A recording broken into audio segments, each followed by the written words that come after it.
우리나라 동해안 최북단 항구 강원도 고성군 대진항입니다. 항구의 아침은 언제나 부산합니다.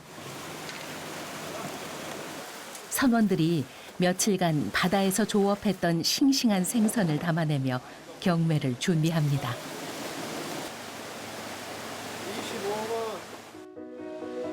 경매를 마친 어부들은 또다시 그물을 손질하며 내일을 준비합니다. 대진항의 아침은 여느 포구와 다를 바 없지만 이른 새벽이면 대진항이 동해안 최북단에 있음을 알 수 있습니다.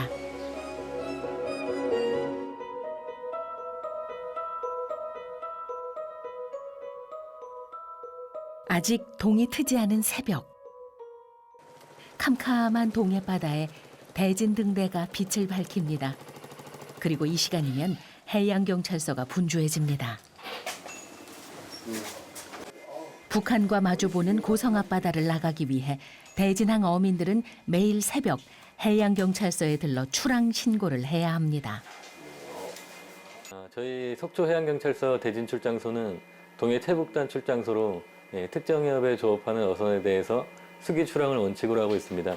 매일 선장님들께서 출장소에 방문해서 출항 신고를 하고 있는 모습입니다.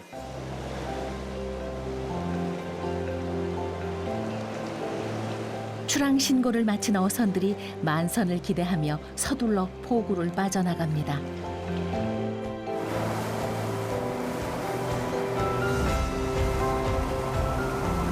대진항을 떠나 30분 정도 항해하면 어로 한계선에 도착합니다. 이곳 어로 한계선에서 해양경찰 어업 지도선이 어선들을 기다리고 있습니다.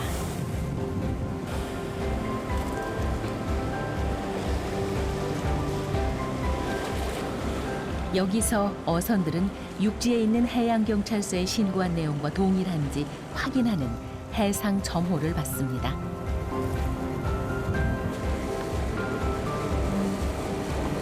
어선들의 목적지는 어로 한계선 너머에 있는 저도어장입니다. 저도어장은 4월부터 11월까지 한시적으로 조업이 가능해 수산물이 풍부합니다. 저도어장은 새벽 6시부터 조업이 가능합니다. 그래서 점호를 마친 어선들이 6시가 되기를 기다리고 있습니다. 마침내 6시가 되자 어선들이 저도어장으로 힘차게 출발합니다. 조금이라도 좋은 자리를 선점하기 위해 서로 앞다투어 빠르게 질주합니다. 좋은 자리를 잡은 어선은 시간을 지체할 틈 없이 조업을 시작합니다. 저도어장의 주 어종은 비싼 몸값을 자랑하는 문어인데요. 흔들리는 배 위에서 몸을 가누기도 힘들지만 대진항 어부들은 노련한 솜씨로 낚시 미끼를 던집니다.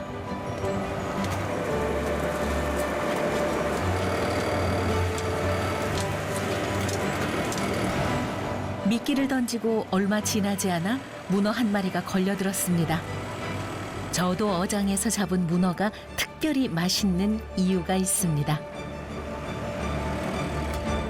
그러니까 여기는 유속이 빠르질 않아요. 저 포항이나 저 밑에처럼 서해안이나 남해처럼 유속이 빠르지 않아갖고 고기가 좀 부드럽지.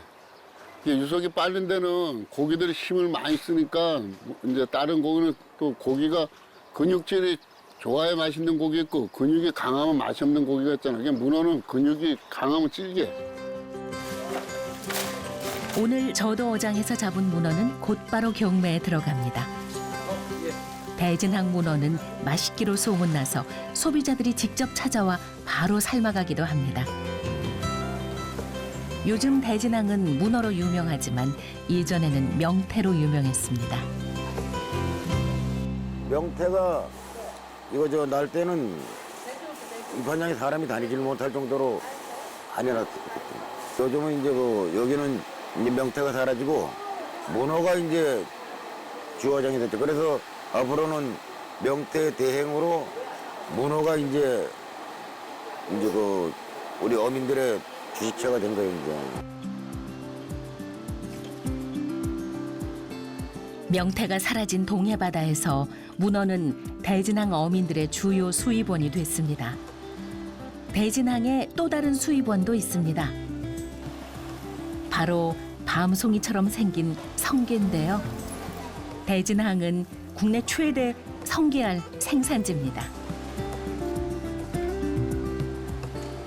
대진항 성게는 품질이 좋아 예전에는 전부 일본으로 수출됐습니다.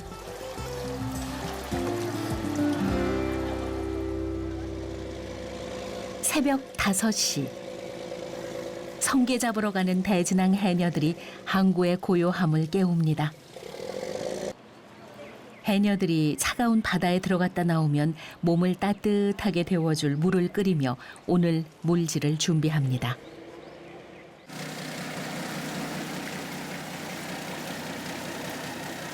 만반의 준비를 마친 해녀 배 순양호가 바다로 떠납니다.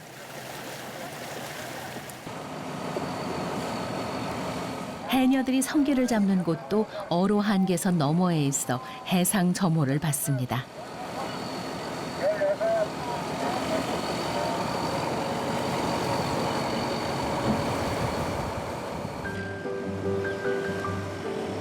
동해안에 있는 다른 포구들에 비해 대진항에는 해녀들이 많은데요. 그만큼 바닷속이 풍요롭기 때문입니다. 목 좋은 곳에 자리 잡고 바다의 보물 성게 잡으러 들어갑니다.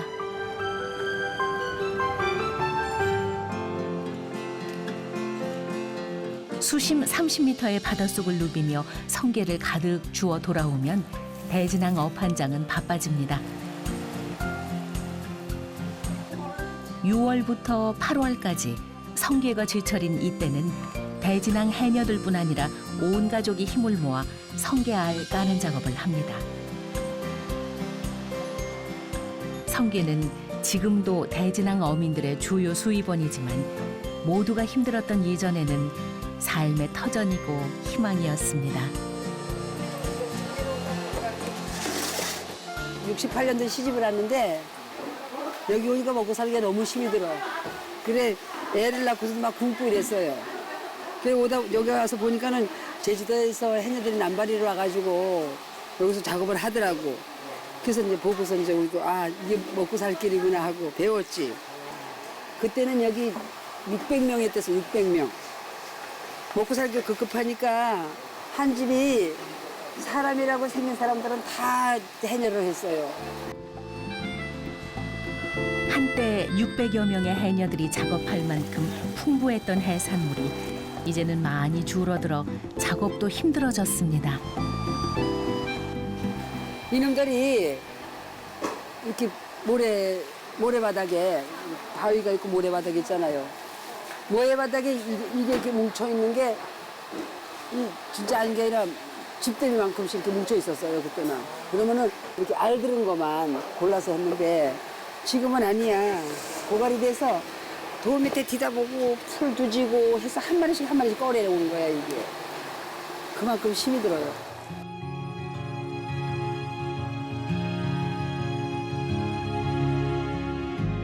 그래도 바다는 변함없는 삶의 터전입니다. 성게와 문어가 제철을 맞은 6월, 눈코 뜰 새 없이 바빴던 대진항의 하루가 저물어 갑니다.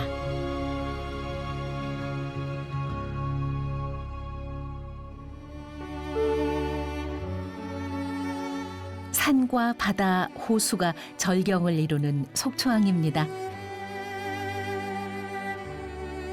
속초항은 자연적으로 형성된 청초호 안에 있습니다. 호수를 따라 자연스럽게 항구가 형성돼 있습니다. 파도가 거센 동해안에서는 항구의 안전을 지키는 방파제의 역할이 무엇보다 중요합니다.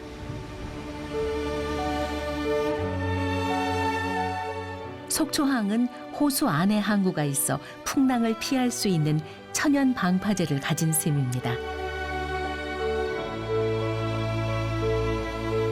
풍랑이 심할 때 속초항은 동해안 어선들의 중요한 피항지였습니다.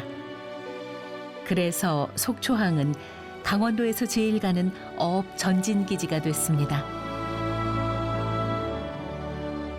속초항의 옛날 사진에서 번성했던 속초의 어업을 짐작할 수 있습니다.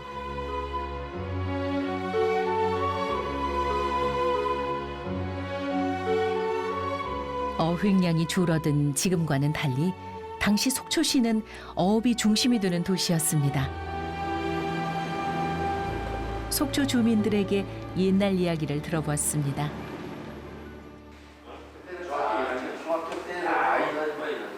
이 사진 뭐 USB가 이쪽 요약을 시청 앞길. 70년대까지만 해도 그 우리가 관선 시대라고 하죠. 관선 시대. 그죠? 정부에서 시장 군수를 임명해가지고 내려보내는 그 당시에는 속초 수협 조합장이 거의 뭐 시장 군수보다 더 위에 자리, 그 정도 이제 재정력이 풍부하다고 봐야 되죠.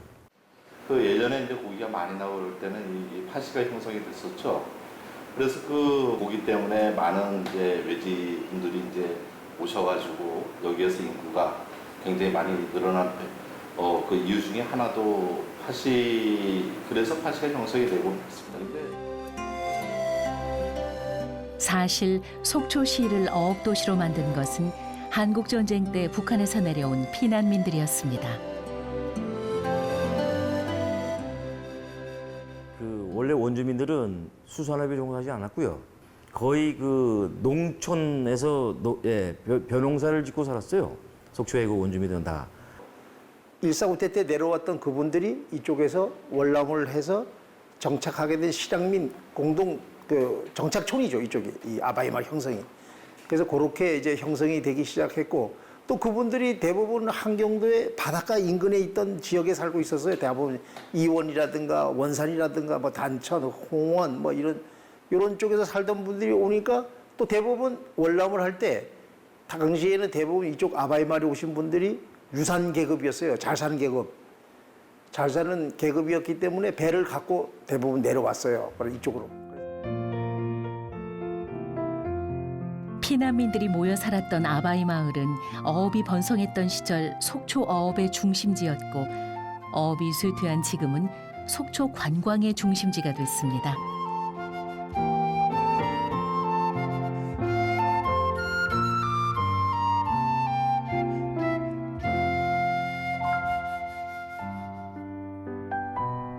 아바이 마을과 속초 시내를 이어주던 유일한 교통수단은 갯배였습니다.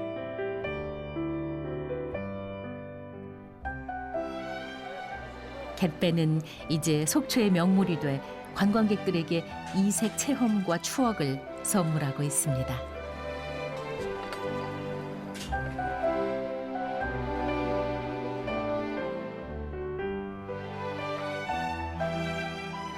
예전에 속초 관광은 설악산 중심이었지만 지금은 바다와 관련돼 있습니다.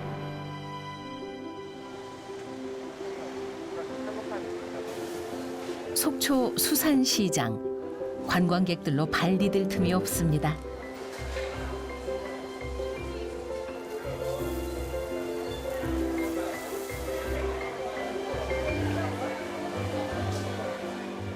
속초 시내가 국립공원이 60% 이상을 차지하긴 하지만 요 속초 시내에 다 바다, 호수, 온천, 또 먹거리, 중앙시장이나 뭐 관광체험시설들이 다 걸어서 다닐 수 있는 조건을 갖추었어요.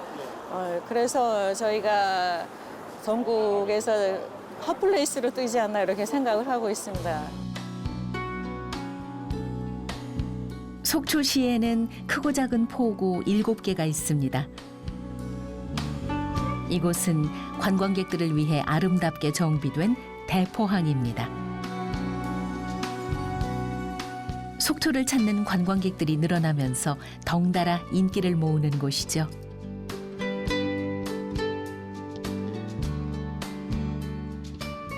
볼거리가 다양한 대포항 주변에는 먹거리 시장이 형성돼 있습니다. 다양한 간식거리와 수산물 가게가 늘어서 있어 포구 여행을 즐기는 관광객들에게는 즐거움이 배가 되는 곳입니다. 대포항에서 1.5km 떨어진 곳에는 산봉우리들이 오롯이 감싸고 있는 의웅치항이 있습니다.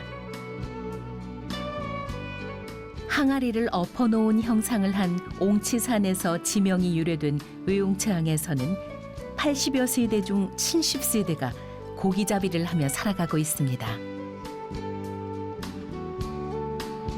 군사작전지역으로 일반인들에게 통제돼 있던 의웅치항은 약 65년 만에 산책로가 개방되면서 주말이면 낚시꾼들이 모여 청정바다를 즐기고 있습니다.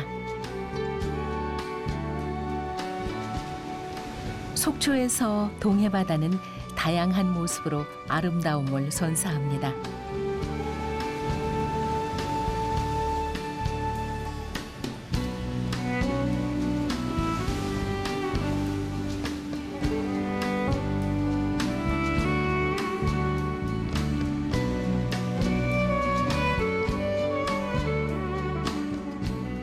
속초의 북쪽 끝 푸른 바다를 끼고 있는 동명항입니다.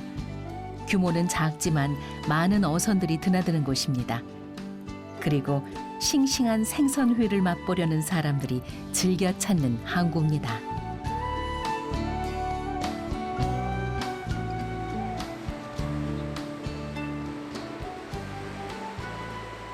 새벽 조업을 나갔던 어선들이 동틀 무렵 동명항으로 돌아옵니다. 요즘 속초 앞바다 조업이 신통치 않아 경매를 준비하는 손길이 무겁습니다. 대구 몇 마리하고 가자미 몇 마리. 별로 힘도 안 납니다. 고기가 많이 잡혀야 어미는 이래야 힘도 나고 그럴 텐데 너무 어획량이 조조하니까 힘들어해요. 일하는 것도. 동명항에서는 어선 앞에서 경매가 이루어집니다. 파란 대야에 담긴 생선들이 오늘의 경매 주인공입니다. 도매 상인들이 눈으로 직접 보고 살피며 상태를 확인합니다.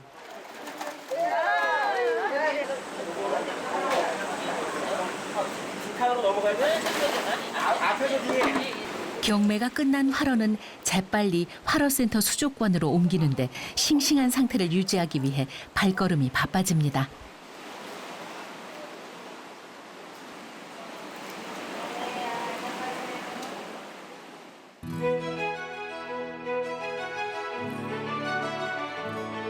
항구에 도착한 순서대로 경매가 이루어지는데 먼저 온 어선들이 경매를 마치고 떠나면 그 자리에 다른 어선이 정박해 경매에 참여합니다.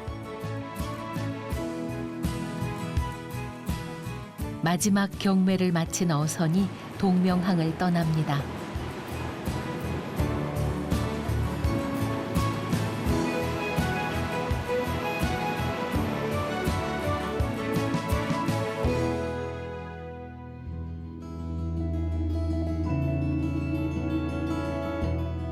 강릉시 북쪽에 있는 주문진항입니다.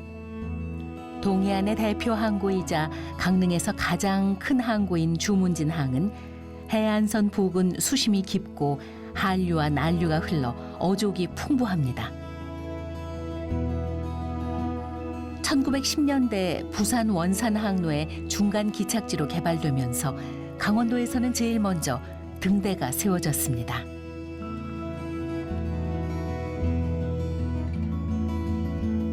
주문진항이 그 확장이 되기 시작하는 게 지금과 같은 모습은 아니겠지만 이런 방파제를 축조를 하고 이러는 시기가 1915년부터 하기 시작합니다. 그러면서 이제 여기가 어업 전진기지, 동해안의 그 어업 전진기지 역할을 하고 부산 원산을 왕래하는 많은 이 화물선들도 있을 거고 또 주변에서 조업을 하는 어선들이 있었을 텐데 이들의 이제 항로를 이제 그 안내하기 위해서 이 동해안 지역에서는 이 주문진 등대가 가장 먼저 설치가 되게 되는 겁니다.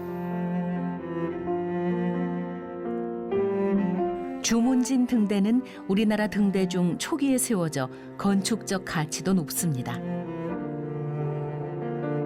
1918년부터 100년 넘는 세월 동안 주문진항을 지켜온 주문진 등대. 그 등대 아래로 주문진항과 애환을 함께한 등대 마을이 펼쳐집니다.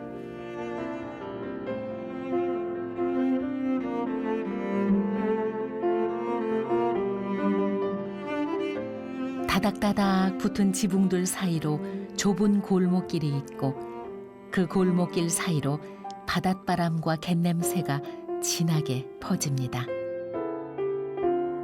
등대마을은 바다를 삶의 터전으로 여기며 살아온 어민들의 보금자리였습니다. 여전히 예전 모습을 간직하고 있는 등대마을은 오늘도 주문진 항을 내려다보고 있습니다.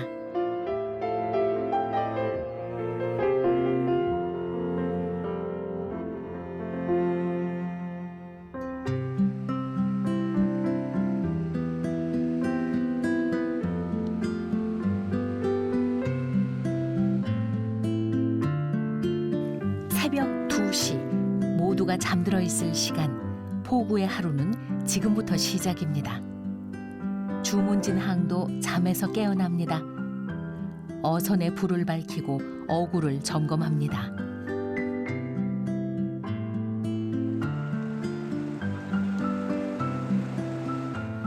부부가 함께하는 배도 있습니다. 이들은 주문진 항에서 가장 젊은 부부 어부입니다.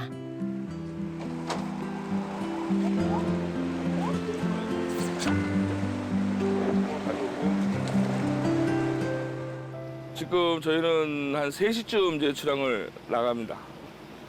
지금 나가면 이제 문어 통발 같은 경우는 이제 전에 부설해뒀던 걸 오늘 이제 걷어서 이제 정어리 몇 갑을 이제 교체해서 다시 투망을 하고 그리고 또 들어오고. 네, 오늘은 좀 기대를 하고 가긴 가는데 그래도 또 바다 일이라는 게 또 생각처럼 쉽지 않고 틀리니까 일단 나가봐야지 알 것 같습니다.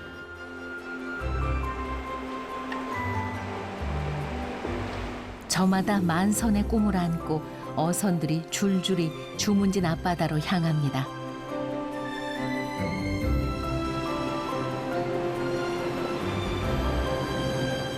이 시간 주문진 항에서 보는 어선들의 행렬은 장관입니다.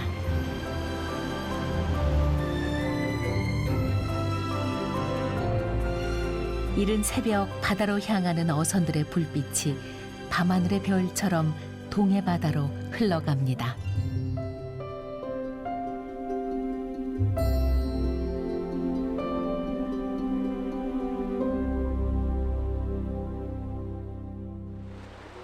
새벽 일찍 조업을 나갔던 어선들이 항구로 돌아옵니다.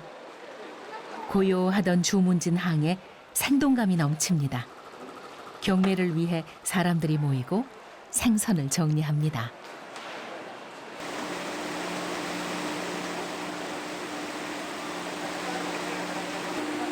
울릉도 근해까지 나갔던 오징어 배들이 주문진 항으로 돌아왔습니다. 한창 오징어 철이지만 어획량이 많지 않아 예전의 떠들썩함은 찾아보기 어렵습니다. 이렇게 주문진 항의 오징어들은 화로차에 실려 전국으로 보내집니다.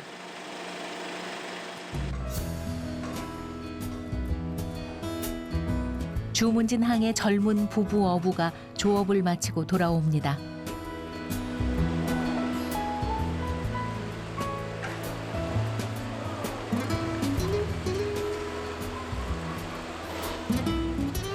조업이 잘 됐는지 부부의 손놀림이 분주합니다. 지난 새벽 통발에 문어가 제법 걸려들었는데요. 곧장 어판장으로 옮겨 경매에 참여합니다. 박상복 선장 입가에 웃음꽃이 폈습니다. 이런 날이면 새벽 조업으로 쌓인 피로도 사라집니다.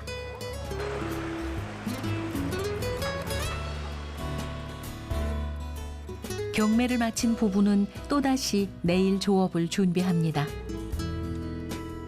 다른 일을 하다 어부가 된 지 6년. 이제는 제법 노련함이 묻어납니다.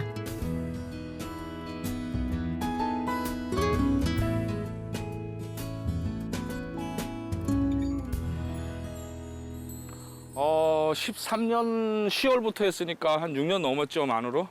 6년 전에 이제 배 타는 계기는 이제 장인어른께서 갑자기 이제 뇌경색으로 쓰러지시는 바람에 이제 배를 이제 처분하려고 매매를 하려고 내놨었는데 또 그 당시 매매가 잘 안 되더라고요.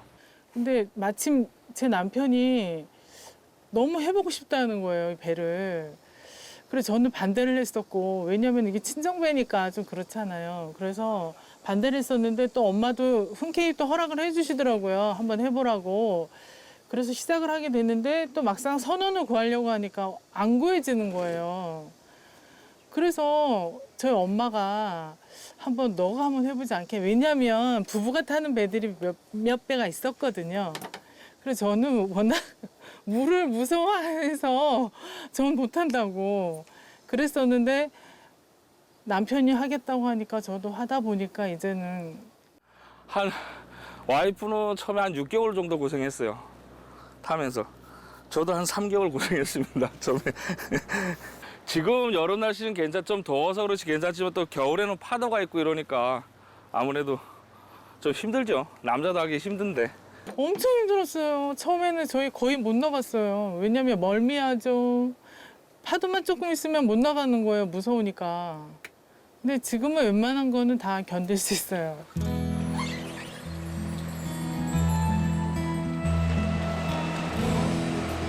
부부는 바다에서 새로운 희망을 찾았습니다. 그냥 가족이 하기엔 괜찮은 것 같아요. 아이들 키우고 먹고 사는 것까지는 괜찮은 것 같아요. 그러니까 대기업 다니는 것보다 나아요, 사실은.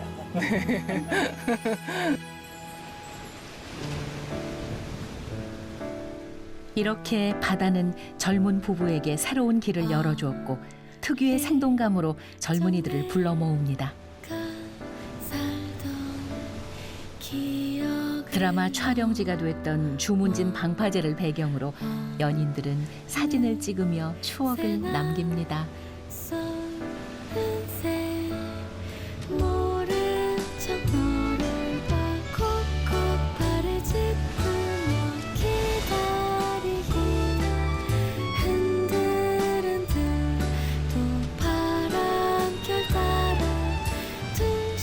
아름다운 주문진 바다를 사진으로만 담기에 아쉬운 이들은 온몸으로 파도와 부딪히며 서핑을 즐깁니다.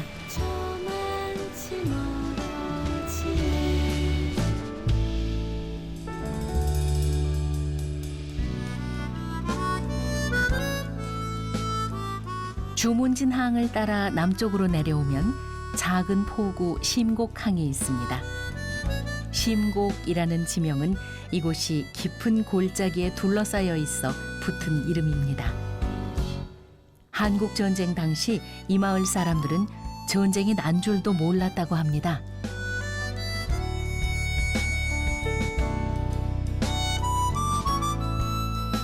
심곡항이 유명한 이유는 우리나라에서 손꼽히는 아름다운 드라이브길 헌화로가 있기 때문입니다.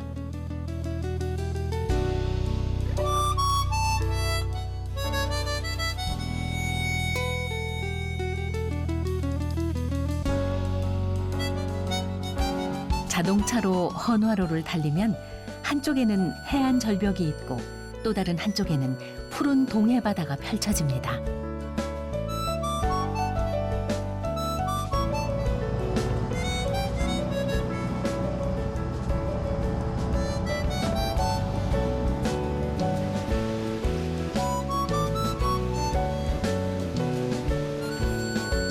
천혜의 비경을 가진 해안도로를 따라가면 또 다른 포구가 이어집니다.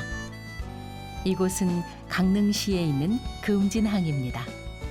금진항은 동해안에 있는 여느 포구들과 별반 다르지 않습니다. 특별하지 않은 익숙한 포구의 모습이 편안함으로 다가옵니다.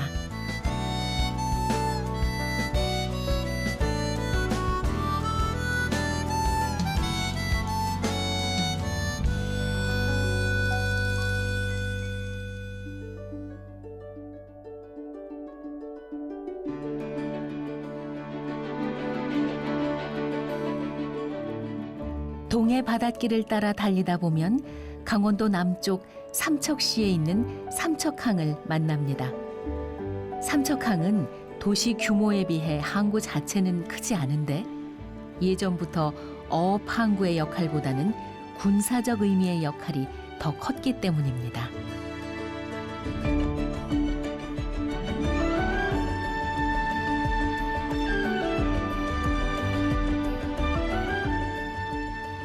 인구라든가 도시 규모 면에서는 동해안에서 강릉이 제1도시고 그리고 이제 양양과 그다음 삼척인데 그 삼척이 군사적인 어떤 그 좋은 요건을 갖고 있다 보니까 군인들이 많이 상주했어요.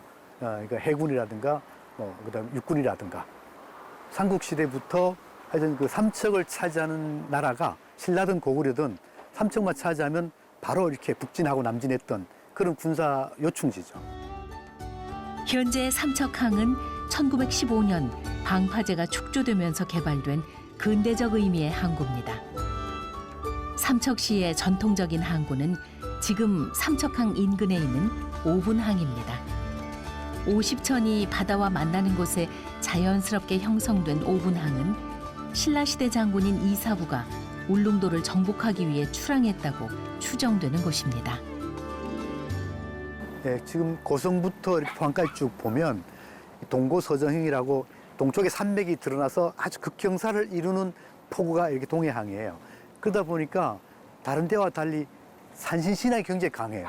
산간 쪽에서 발달돼야 할 산신신앙이 동해는 해안 쪽에도 굉장히 발달되어 있는 게 산의 영향을 바로 받기 때문에 그렇고 그런 그 급격한 경사면에 이렇게 포구가 생기다 보니까 넓게 형성이 안 됩니다. 파도는 센데 넓게 형성이 안 되고 그래서 대규모 항이 없는데 삼척 오분항은 자연적으로 이렇게 큰 규모의 항이 50천 하구에 생겨남으로 해서 동해안의 어떤 항구보다가도 좋은 입조권을 가지고 군사항으로서 역할을 해왔죠. 오분항과 삼척항은 시멘트 공장을 사이에 두고 마주보고 있습니다. 삼척항의 시멘트 공장은 삼척시의 경제 발전에는 많은 기여를 했지만 삼척항의 발전에는 제약이 됐습니다.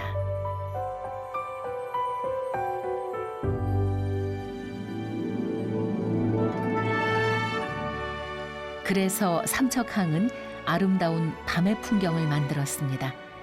조명을 밝힌 삼척항은 화려한 도시의 야경과는 또 다른 매력을 뿜어냅니다.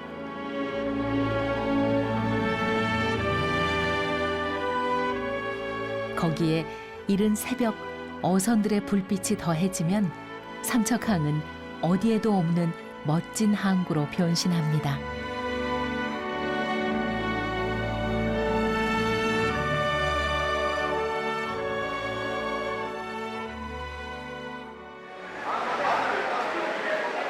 강원도 포구에서는 색다른 생선을 만날 수 있는데 생김새가 못생겨서 곰치라 불리는 생선입니다. 입이 뭉툭하고 살이 물컹물컹해 예전에는 버려지는 생선이었지만 지금은 귀하다고 금치로 통합니다. 옛날에 갈새 봤던 그 고기들이 지금은 아주 인기가 좀 있습니다. 뭐 얘기하자면 이제 도루묵 같은 것도 도루묵 곰치 이런 거는 그저 전에는 그 많이 났거든요. 그래가지고 그때는 참 뭐 발로도 없지 이래가지고 주위에 뭐 농가 먹고 그래가지고.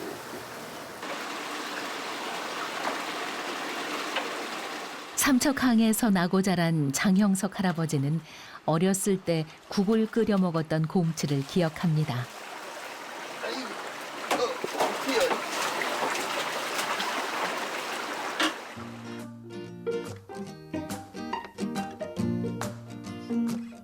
묵은 김치를 넣고 시원하게 끓이는 곰칫국.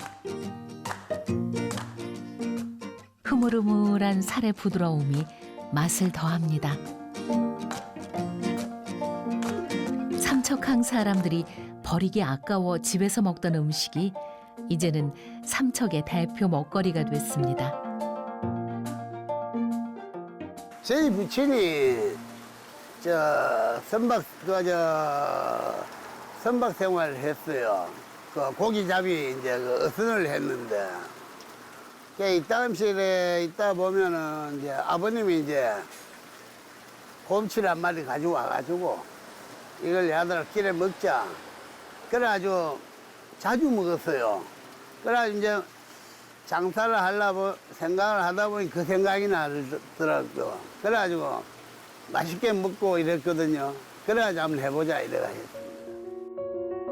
세월이 흐르고 시대가 바뀌면서 처음내봤던 생선 곰치가 지금은 귀한 대접을 받습니다. 이 곰치처럼 삼척의 여러 포구들도 사람들에게 새롭게 다가가고 있습니다. 삼척의 포구들이 관광지로 변모하는 중입니다.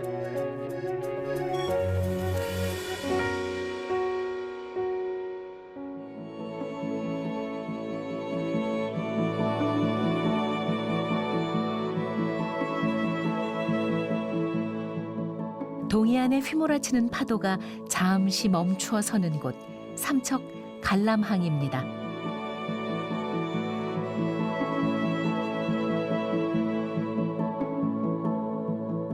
갈람항 주변에는 크고 작은 갯바위들이 많습니다. 이 갯바위들은 바다 풍광에 아름다움을 더하지만 어선들이 지나다니기에는 여간 불편한 게 아닙니다. 그런데 갈람항을 보면 어선들이 매일 출입하는 방파제 안쪽에도 갯바위들이 그대로 있습니다.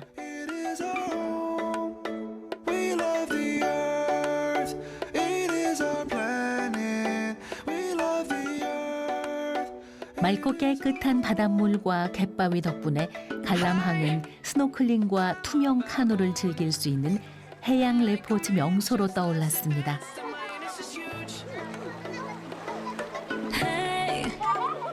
갈람항의 방파제가 동해의 높은 파도를 막아주니 어린이들도 안전하게 물놀이를 즐길 수 있습니다.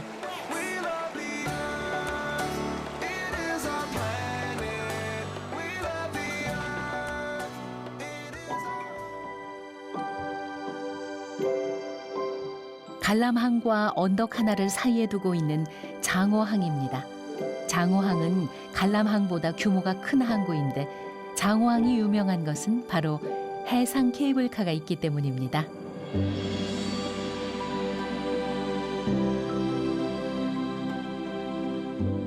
바다 위를 가로지르는 해상 케이블카는 산과 바다를 한눈에 담을 수 있어 삼척을 찾는 관광객들에게 필수 코스가 됐습니다.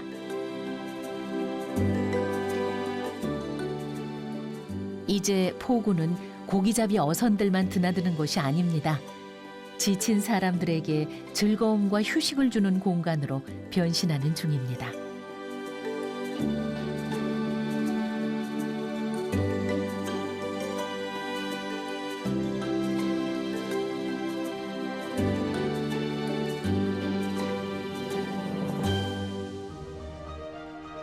동해안에는 같은 이름을 가진 포구들이 있습니다. 대진항이라는 이름은 4개나 있는데 여기는 삼척 대진항입니다. 푸른 바다가 온몸으로 감싸고 있는 대진항은 작지만 아름다운 포구입니다. 바다의 거센 폭풍과 파도를 피하기 위해 좁은 골짜기를 따라 어촌이 자리 잡았습니다. 고요했던 마을에 모처럼 생기가 돕니다. 포구의 무사한 영을 기원하는 특별한 행사가 열렸는데요. 3년마다 열리는 풍어제입니다.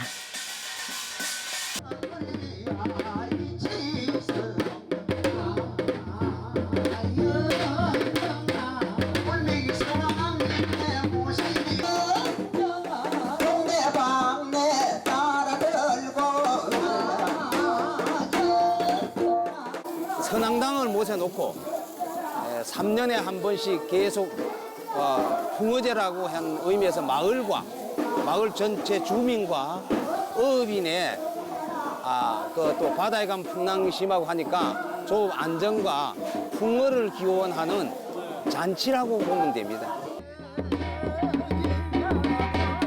대진항 산기슭, 바다가 내려다 보이는 곳에 마을의 수호신인 선왕신을 모셔뒀는데 어민들에게 선왕신은 안전과 풍어를 가져다주는 존재입니다.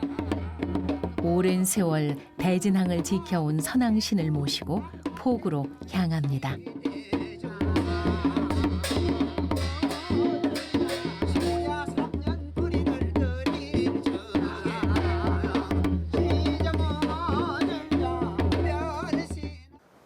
동해안 별신굿은 사실은 한마디로 말하면 어촌 지역에서 그 전통적으로 내려오던 무속 신앙의 총합이라고 할 수가 있습니다. 그래서 별신굿이라고 하는 것은 하나의 어떤 그 굿을 의미하지는 않고요. 굉장히 다양한 형태의 굿이 진행됩니다. 특정 지역에 한정돼 있지는 않고요. 동해안 지역에 우리가 경상도 동해안 또 강원도 동해안 지역에서 현재까지도 간헐적으로 행해지고 있는 그런 그 무속 신앙을 총칭해서 별신굿이라고 문화재가 지정이 돼 있고요. 풍어제는 무속 신앙이기도 하지만 포구 마을에서는 마을 축제였습니다. 며칠씩 떠들썩하게 벌어지는 굿판에서 포구 사람들은 기쁨을 나누고 슬픔을 날려보냈습니다.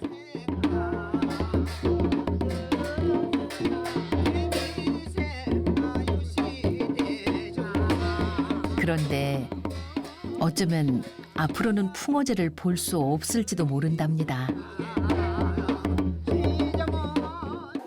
옛날하고 지금하고는 이게 경제가 저걸 하고 젊은 사람들이 생각이 또 자꾸 바뀌잖아요. 옛날 사람들은. 옛날에는 한 20, 30년 전만 하더라도 옛날 어른들은 무조건 돈이 있든지 없든지 어디 가서 빚을 내서라도 2박 3일 고집으로 그때를 갔고 요즘은 젊은 사람들하고 세대 차이라 이래가지고 하루로 그냥 가는 거지.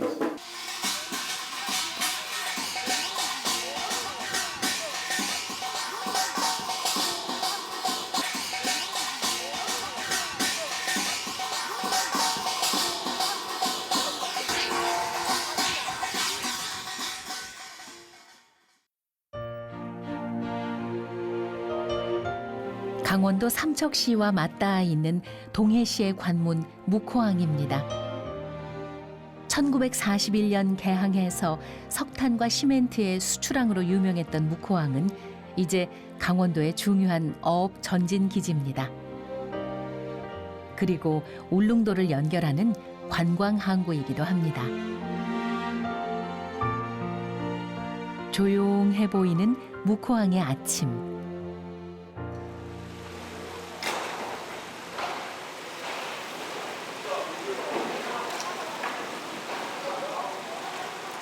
그런데 가까이서 보면 부지런한 어민들과 도매 상인들로 업 한장이 시끌벅적합니다. 제철 맞은 방어와 갓 잡은 오징어가 싱싱해 보입니다. 이럴 때는 갈매기들도 한몫 챙깁니다. 낙찰받은 생선은 곧바로 손수레에 옮겨 싣는데요. 싱싱한 상태를 유지하기 위해 묵호항 손수레에는 모두 산소통이 달려 있습니다.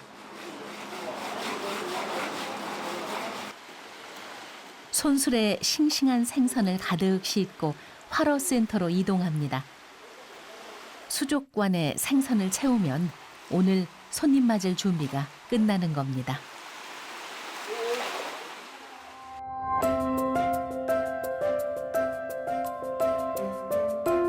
항구에서는 전통적으로 남자들이 배를 타고 나가서 생선을 잡아오면 여자들은 손질해서 파는 일을 했습니다. 묵호항 활어센터에서 가장 연세가 많은 할머니를 만났습니다. 올해 77연세에도 여전히 항구에서 일을 하고 있는 조옥자 할머니. 이곳 묵호항에는 할머니의 삶과 가족의 기억이 남아 있습니다.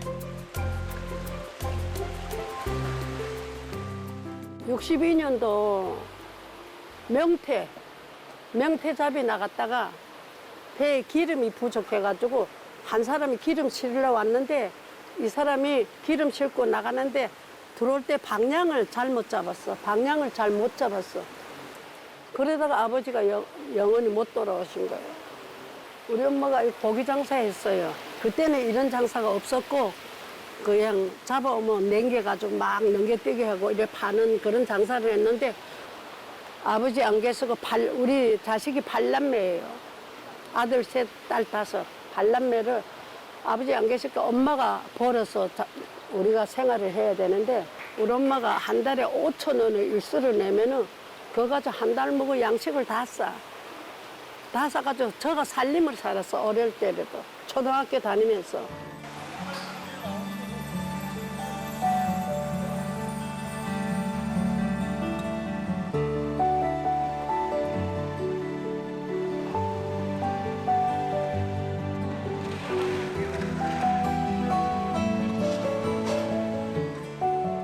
경매가 6시예요. 제가 집에서 출발이 5시예요. 그 잠은 4시에 깨야 돼요. 뭐 아침도 해놓고 뭐 저녁에 들어가 먹을 음식도 좀 하고 그러면 5시에 여기 출발을. 여기 오면 한 5시 한 15분 돼요. 힘은 여전히 좋은데 뒤 후유증이 와요. 예. 그 옛날에 비해서 금방 지쳐요. 예. 언제나 그래왔듯 조옥자 할머니는 싱싱한 생선을 준비해 손님 맞을 채비를 합니다.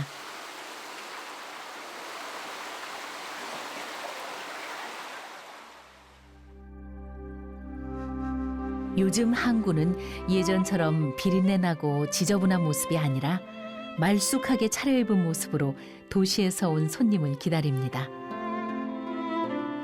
그리고 항구는 어려움 속에서도 만선으로 돌아오는 어부의 꿈을 기다립니다.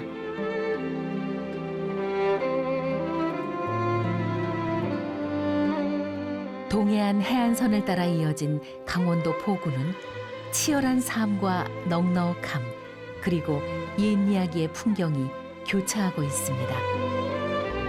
그래서 그곳에 가면 동해 바다가 주는 아름다운 선물을 만날 수 있습니다.